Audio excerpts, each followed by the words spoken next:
ताज्या आणि सुपरफास्ट बातम्या पाहण्यासाठी स्वराज्य न्यूज मराठीला सबस्क्राईब करा आणि बेल बटन प्रेस करा. निवडणुकीच्या अगोदर चर्चा होती की ह्या अंदाजपत्र 600 कोटीचं वगैरे बातम्या होणार का, तुमच्याकडून काय आम्हाला माहिती नसेल किंवा काय नसेल, पण बातम्या होती. पण त्याच्यानंतर काय परत वाढून झालं असेल, कामं वाढले. पहिल्यापासून तुम्ही शेवटच्या टप्प्यात हळूहळू चमकून टाक थोडंसं कसं झालंय, थोडा कळाल आम्हाला जरा आमचा अज्ञान पण जरा असते, थोडंसं अज्ञान जरा कळलं.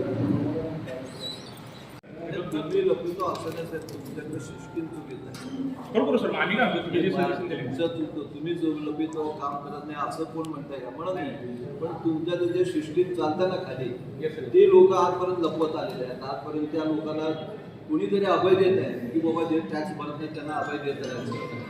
मी सांगितलेल्या गोष्टी आहेत सर. बरोबर सर, आम्ही माझे एवढं नाही सर, याच्यात सर्व आपल्या नगरसेवक नाही त्यांना घ्यायला आहे की जेव्हा कधी माझी प्रक्रिया सुरू आहे तेव्हा आम्हाला सुटले की मेजर कोण सुटलेले ते आपल्या गाड्याकडून मागायच्या ठिकाणी गाड्यांची आपल्याला टॅक्सेशन नाही आहे काही ठिकाणी आम्हाला सर आहे ना. ते माझं एवढंच म्हणणं आहे की आपले जेवढे नगरसेवक आहेत आणि ते माहिती शेअर करणार आहे आणि शेवटी कसं मी जाऊ शकतो माझ्यापेक्षा 102 लोक आहेत आपले. 102 लोक जेवढं नॉलेज आहे तेवढी माहिती तेवढी काय आमच्याकडे असणार नाही. माझं तेच आव्हान त्यांना मी त्यांना इन्व्हॉल्व करणार आहे. त्यात जेवढं शक्य तेवढं करू शकतो ना. फक्त जे आपण ही जी प्रक्रिया केली त्याने रेकमेंड केली, परंतु जरी त्याने आपल्याला रेकमेंड केलं असलं तरी टॅक्स वाढवायचा का नाही वाढवायचा फक्त प्रक्रिया सांगितली प्रोसेस आहे ती. आता 5,000 आहे, त्या 5,000 पेक्षा 4,900 घ्यायचं तर 5,100 घ्यायचं हा अधिकार शेवटपर्यंत आपल्या सभागृहात राहणार.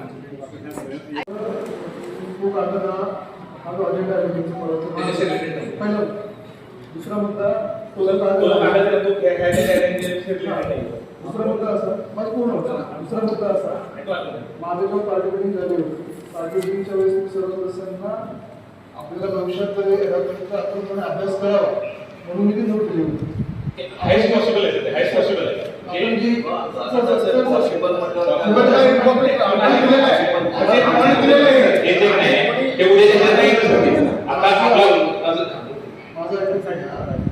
आपण जे आता वाचतो आपल्यामध्ये की ते ऍक्टमध्ये जे प्रोव्हिजन आहे त्या प्रोव्हिजनचा तो आधा पार्ट आहे. त्याच्या खाली एक असं वाक्य आहे, ते वाक्य असं आहे की परंतु आणखी सुधारित केलेल्या इमारतीच्या किंवा जमिनीच्या भांडवली मूल्याच्या आधारे दुसऱ्या मालमत्ता कर हा काही झाले तरी अशा सुधारणा केलेल्या वर्षाच्या लगत पुढच्या वर्षामध्ये देय असलेल्या मालमत्ता कराच्या 40% इतक्या रकमेहून अधिक असणार आहे असं ऍक्ट सांगतो. आम्ही सांगत हा एक मुद्दा झाला. त्याच्या पुढे असं आहे की दर काय निश्चित करायचे आम्हाला समजावून सांगतो म्हणजे असं झालं ना. याच्या पुढचा विषय असा की पुढे असंच वाक्य आहे की दर काय निश्चित करायचं हा पूर्णतः सभागृहाचा आमचा आहे ना शासनाचा.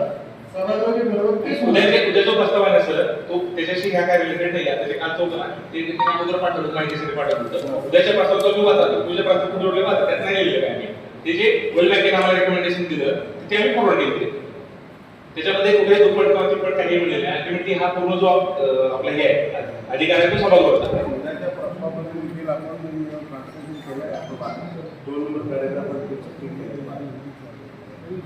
मालमत्तेचे वार्षिक भाडे मूल्य ऐवजी भांडवली मूल्य प्रणाली लागू करून सध्याच्या मालमत्ता प्रणाली पुनर्रचना केली जाईल. या दृष्टिकोनानुसार मालमत्तेचे मूल्यांकन प्रचलित रेडिएटनं दरवर्षी केले जाईल, ज्यामुळे मालमत्ता मूल्याचे अधिक वास्तववादी बाजार मूल्याशी निगडीत मूल्यांकन सुनिश्चित होईल. ह्यात लिहिलं असं ना ते वाढवण्यास दिले त्यात फक्त काय म्हणते. आता काय होतं, आता खूप इन्स्पेक्टर आहे तुम्हाला माहिती आहे की आपल्याला जो इन्स्पेक्टर जातो तिने काहीतरी रेट काढतो एरिया घेतो काहीतरी करतो आणि खूप किचकट फॉर्म्युला ते म्हणतात की रेडिएटचा एक सेपरेट फॉर्म्युला आहे, परंतु त्याला रेट काय लावायचा म्हणजे इन्कम टॅक्स कसं असतं जरी इन्कम तुमचं एवढा त्याला 20% लावायचा 10% लावायचा 15% लावायचा हा सवाल करतो. मान्य की सभागृह निर्णय ते करतील ते करतील, पण आपण ज्या आपल्या अजेंड्यामध्ये त्याच्यामध्ये मी नाही लिहिलं वर्ल्ड बँकेने पाठवलं होय ना. देखील ते समोर पुन्हा होणार आहे आम्हाला होणार बोला ते काय होणार आपली सभा त्यासाठीच आहे ना. माझं काय म्हणते मी म्हणतो आपली सर्वसाधारण सभा त्यासाठीच असते. आपण सगळ्यांना समजून सांगतो तुम्हाला पटलं तर तुम्ही ठराव घेता नाहीतर रिजेक्ट करून टाकता. हे आणि आम्हाला जे वर्ल्ड बँकेकडून आलं मी स्पष्ट सांगतो मी काय म्हणतो म्हणजे जे पुढं आपण पुढे ठराव झाला असं काय झालं मी काय म्हणतो आम्ही सभागृहात जाहिरात दिली. आता डिटेल माहिती आम्ही सदस्यांना देणार आणि सभागृहात देणार. सभागृहात दिल्यानंतर जर सभागृह वाटतं की चुकीचं आहे तर सभागृहात थांबून देतील भविष्यात घेऊ किंवा क्लॅरिफिकेशन मागतील. ही आपण प्रत्येक बाकी ह्याच्यामध्ये करत नाही ना, रुटीन प्रक्रियेमध्ये आपण करतो की सदस्यांना आपण कळवतो, सदस्यांना जर कळत असेल तर एक सभा आपण पुढे देतो ना, सगळ्यांना ठरवलं आणि त्यानुसार आपण पुढे जातो. आणि आम्हाला परत जास्त पण घेतलं समस्त नागरिकांना असं वाटतं तुमचं जे काही किंमत योजना आहे, चर्चा झाली की निधी घेतल्यावरती आमचा दर जास्त आहे. म्हणजे त्याच्यावर ठरवायला अधिकार नव्हते, बोर्ड ठरलं. भीतीचं वातावरण असं आहे. आज रेल्वे सांगतोच काय अनेक सोलापूरमध्ये वसाहती अशा आहेत, उदाहरणार्थ रेल्वे स्टेशनच्या समोरची काढाची चालवायची जागा आहे. उदाहरण त्या जागेचं भाडं मालक जे राहतात ना म्हणजे भाडेकरू ते भाडं 5 ते 6 रुपये माझ्या आणि त्याचा रेल्वे रेल्वे जर बघितला तर किमान 1000 रुपयाच्या 500 रुपयाच्या पुढं जातो. 500 रुपयाच्या पुढे गेल्यावर मूळ मालकाला त्याचं मागणार त्या भाडेकरूला मागणार आणि माझ्यासारख्या नागरिकाला ती शंका आहे. अशा कॉलना खूप आहे. मोठे मोठे वाडे पण भरपूर आहे. मला असं वाटतं की रेल्वे हे सोलापूरच्या मनात बसतात कमर्शियल शेवटी आम्हाला पैसे फेडावे लागतात. मग ज्या ती 800 कोटी रुपयाचं अनुदान होतं एकदम 500-700 कोटी वाढले, एकदम का वाढले, गपचूप का वाढले, हे तर्कवितर्काचा विषयच आहे. आणि मग वाढल्यामुळे आम्हाला भीती आहे बाबा ज्या वसाहती आहे जुन्या वसाहती मोठे मोठे आहेत म्हणजे कामगार जुनी म्हणून तिथं काय भाडं असणार आहे, अत्यंत अर्थ भाडं. आणि हे लोक बनवू शकणार नाही रेल्वे. दुकानदाराला सुद्धा व्यापारी गाडी जरी आपण म्हटलं त्याच्यावर परत चार्ज लागला. हे सगळे चार्ज सोलापूर घाबरलेत किंवा आपल्याला परवडतात का नाही. म्हणजे कधी कधी सोलापूरपेक्षा बाहेरच्या महापालिकेत कमी दर वाढावा लागेल. कारण ह्या पाणी तर हवं आहे का 100 पाणी हवं आहे. पाण्याशिवाय जीवनच नाही. म्हणजे पाणी हवं आहे. सगळ्यांच्या विचारांनी कमी जास्ती करू बाबा आम्हाला या राज्यात खरंखर इस्टिमेट एवढं झालं आहे तर आपलं काही चुकलं होतं त्यावेळेस म्हणजे 800 कोटीचं वेळेस आम्ही केलं असतं त्यावेळेस आपलं काही चुकलं आहे का. एकदम 500 कोटी 1 वर्षात वाढतात असं. त्याच्यामुळे तर्कवितर्काला वाव असतो, शंका कुशंकाला वाव आहे. भीतीचं वातावरण शहरात आहे आणि आम्हाला कर रूपानं आम्हाला द्यावं लागतं की आमच्या समस्या सोलापूरकरांची भीती आहे. ती भीती तुम्ही कुठेतरी कमी केली पाहिजे. टॅक्स काय बसणार आहे काय बसणार ती कॅल्क्युलेशन वगैरे येते. मला असं मूळ टेंडरसुद्धा तज्ज्ञाकडून केलं असं तुम्ही मान्य आहे. त्याच्यावर ऑब्जेक्शन घेतलं असेल पण एकदम एवढी किंमत वाढली. त्याचा मुद्दा मला रेल्वेवरती आमच्या व्यक्ती ज्या झोपडपट्टी आहेत त्या मोठ्या प्रमाणात झोपडपट्टी आहेत, ह्या वसाहती आहेत कधी 100 वर्षापूर्वीच्या वसाहती आहेत. हे तर टॅक्स भरत नाही. हा पुन्हा शेवटी आता मला म्हटलं बरोबर भरणाऱ्यावरच परत उठतो नाही.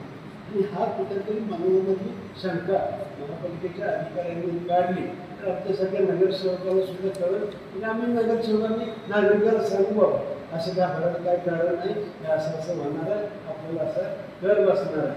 आणि लोक बी आपल्याला विश्वास ठेवतो.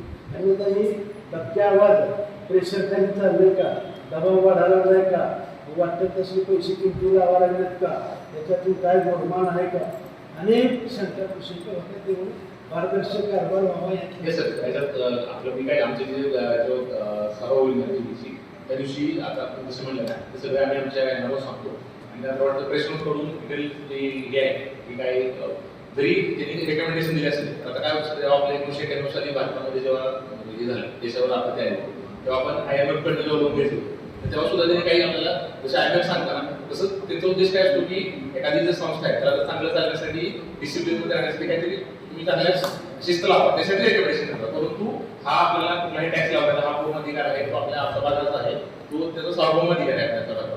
त्याला दुसरा कोणीही सांगू शकत नाही. फक्त त्यांनी काय केले त्याचा उद्देश कसं असतं आणि त्या 800 कोटी ते सांगतो ती जी रक्कम आहे ती आपल्याला फ्री आहे, आपल्याला ग्रांट म्हणून आहे. 800 कोटी जी वर आहे आणि ते शासन आपलं राज्य शासनाला ते लोन म्हणून आहे. साधारण पुढच्या 25-30 वर्षात ते राज्य शासनाला करायचं आहे. आपल्याला ग्रांट म्हणून आहे. आपल्याला फक्त ते 350 कोटी जे आपल्या पदरला येणार आहे तेच आपल्याला म्हणजे लोन स्वरूपात आहे ते आपल्याला करायचं. आणि ते समजा ही जेव्हा प्रक्रिया होती साधारण 1 वर्ष पूर्वी जेव्हा ना सुरुवातीला मी आठ होते जेव्हा ते आराखडा जेव्हा सुरुवातीला बनवला तेव्हाच तो 1213 कोटीला बनवला. अजून मला आठवतं ते जेव्हा सुरुवातीला आराखडा बनवला एनएससीकडनं ते एनएससी बनवलं तरी पण टप्पा 1 आणि टप्पा 2 केला. टप्पा 1 करताना काय म्हटलं की आपला शेअर वाढवला. आम्ही सुरुवातीला तरी प्लॅन काय केला होता की आपण नगरात म्हणून नको आहे म्हणजे कमीत कमी रक्कम कारण आपला शेअर कमी आहे आपला लायब्ररी कमी आहे ते परत तो वर्ल्ड बँकेने जेव्हा केला वर्ल्ड बँक म्हणजे आपल्याला करायचं असेल तर आपल्याला डिझाईन बिल्ड ऑपरेट म्हणजे जो ऑपरेटर येईल 10 वर्ष होईल तो चालेल म्हणजे त्याची लायब्ररी राहते की तो चांगली योजना बनवेल आणि तो 10 वर्ष तो आपला वॉटरचा आपला हे आहे सिस्टम 10 वर्ष तोच चालेल त्यामध्ये काय केलं की म्हणजे पूर्ण तुम्ही घ्यावं लागेल पूर्ण त्याच्यानंतर आपण रिवाईज केला ते एमजीपीच्या जे मेंबर सेक्रेटरी आहेत त्यांच्या पूर्ण टीम कडून साधारण 2 महिन्यापर्यंत त्यांची प्रक्रिया झाली सर त्याच्यामध्ये आम्ही विषय जे भाग कव्हर जे टाक्या पाण्याची एरिया कव्हर केले होते ना जे आम्ही म्हणजे कॉस्ट रिडक्शन करण्यासाठी कमी केले होते ते वाढवले त्याच्यामुळे ते सर आता ह्याच्यापर्यंत केलं की या काही अफवा पसरतात Yes, yes. त्याचा उद्याच्याला सविस्तर Yes, sir, yes, sir. राष्ट्रीय नागरिकाची भीतीच संपवावी. Yes, sir. आणि आणि सर त्याच्यामध्ये yes, sir. आणि यात जो टॅक्सचा जो विषय आहे ना